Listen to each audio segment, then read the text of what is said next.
The castle will be demolished, allowing the Blythe Droog project to rise up. That the Blythe Droog project is cursed. Blythe Droog? Blythe Droog. The Blythe Droog project? Seriously?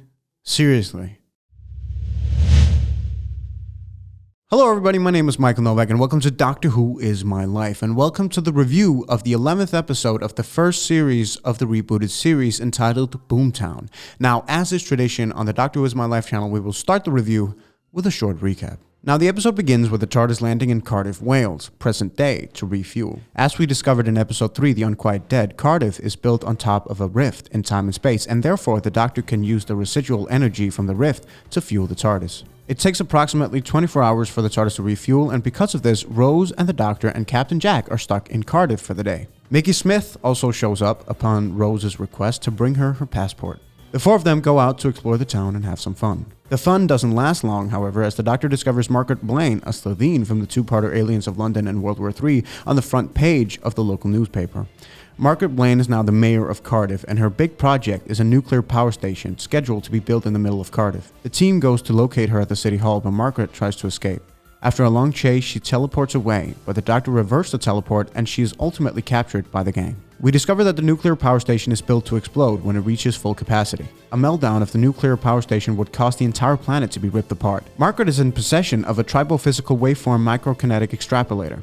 The extrapolator works as a transport mat. Upon the power station's meltdown, the extrapolator shrouds the person standing on it in a force field. Basically, it's a pan-dimensional surfboard, and Margaret's escape from planet Earth. The team take Margaret back to the TARDIS in order to fly her home to her home planet of Raxacoricophalopatorius once the TARDIS is refueled. Margaret informs Rose, the Doctor, Mickey, and Jack that the death penalty is waiting for her. The entire Slitheen family has been tried and found guilty on their home planet of heinous crimes with no chance of appeal. Afterwards, Rose goes off with Mickey to have a proper date since they're all stuck in Cardiff. Following in their footsteps are Margaret and the Doctor. They head out to a restaurant for Margaret's final meal. At the restaurant, Margaret tries to poison the Doctor in multiple ways, before straight up beginning to beg for her life. She tries to convince the Doctor that she's changed, but he doesn't buy it. Their conversation is interrupted, however, by a huge earthquake running through the city. Margaret and the Doctor run back to the TARDIS. The rift has been opened and is causing the city to shake. Rose is on a date with Mickey, but they are also interrupted by the earthquake, and Rose runs back to the TARDIS as well. It turns out that Margaret is the one responsible for opening the rift. The extrapolator has locked itself onto the TARDIS, using it as a power source for transport. Margaret holds Rose hostage as she threatens Jack and the Doctor to give her the extrapolator. At the last minute, however, the TARDIS opens up as a cause and effect of the rift being opened. When Margaret looks straight into the heart of the TARDIS, she disappears, leaving only her skin suit. The team manage to close the rift, and afterwards they discover that Margaret has turned into an egg that hasn't yet cracked. She's been given a new chance of life by the TARDIS. Because of the rift being opened, the TARDIS has now fully refueled, and the episode ends with Rose, the Doctor, and Jack flying off to Raxacoricophalopatorius to give Margaret a chance at a new life. Alright everybody, now that was a short recap of the episode. Now let's get into the villain of the week, which in this case is Margaret Blaine. Now Margaret Blaine, played by Annette Badland, was a senior member of the MI5 up until she was murdered by Blon Fel-Fotch Passameer-Day Slitheen, a member of the Slitheen family originating from the planet of Raxacoricophalopatorius. And after being returned to her home planet in this episode, she was adopted by the Jingathene family and actually lived a new life. She took part in her first hunt at the age of 13. She knew that if she refused to join her family's criminal activities, she would undergo unpleasant ritual execution with venom grubs at the hands of her father. And of course, as we all know, together with the rest of the Slitheen family, she tried to destroy Earth and cause World War III in order to sell the remains to the highest bidder. Alright, now let's get into my review of this episode. My favorite scene in this episode is the one where the Doctor and Margaret have dinner together. It's such a fun and comedic scene, but it transforms into something else and becomes this really heartwarming and emotional scene where Margaret is begging for her life. Basically, she's trying to explain to the Doctor that there is a reason for her being a villain, that she was brought up this way.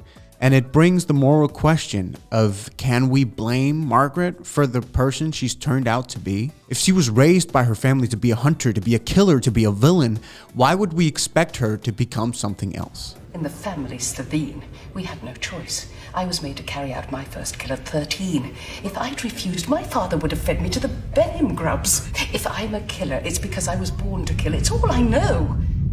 Now, my least favorite scene of this episode is, to no one's surprise, a scene with Rose. Now, the scene where Rose and Mickey are talking about Mickey and the fact that he started dating Trisha Delaney, and Rose gets jealous, as if she has a right to get jealous when she's the one that left Mickey behind. He's the one that comes running like a little puppy dog every time he hears the TARDIS sound or every time that she calls him. And yet in this episode, she assumes the right to become jealous, and it's just a really horrible scene. I don't like it. It's a bar down there with a Spanish name or You don't something. even like Trisha Delaney. Oh, is that right? What the hell do you know?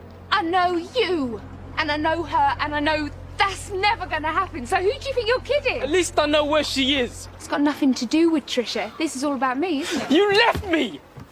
Now I want to talk a little bit about Annette Badland's acting, and especially about quote-unquote fat actors. It's not often that you see a bigger person on the screen, but when you do, it's often as the comedic sidekick character that's often made to be ridiculed and made fun of for being fat. It's rare that you see a quote-unquote fat actor portray such a big and emotional and dramatic character as Annette Badland is portraying in this episode. And I'm really glad they gave her a chance because her acting is tremendous. In my opinion, she's what saved this episode. Her on-screen chemistry with Christopher Eccleston's Ninth Doctor is absolutely uncanny.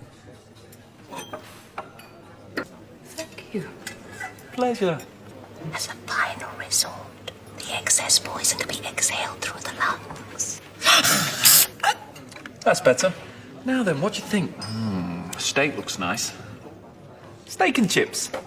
Now, I also, as always, want to talk a little bit about Rose and my distaste for her in this episode. Mickey is so sweet to Rose in this episode. He's trying to be understanding. He's trying to still show her that he loves her. And he's trying to still be there for her, even though she has not been there for him in a long time. You can sense on Mickey that he feels guilty about even telling her that he started dating someone else when he's in his full right to do so. Rose is my least favorite character in this episode. She acts like a total bitch all the way throughout. And it's a real shame because I was beginning to like her, especially after the 8th episode, Father's Day, but she ruins it in this episode, in my opinion. Now let's talk a little bit about Captain Jack. I have a question for you all. How long was he supposed to have flown in the TARDIS in this episode? We see him join the TARDIS crew in the last episode, and obviously in the universe, some time has passed. But at the same time, in this episode, he's left alone in the TARDIS, and he can apparently repair on it and knows the mechanics of the TARDIS. I just think it's kind of weird and out of place.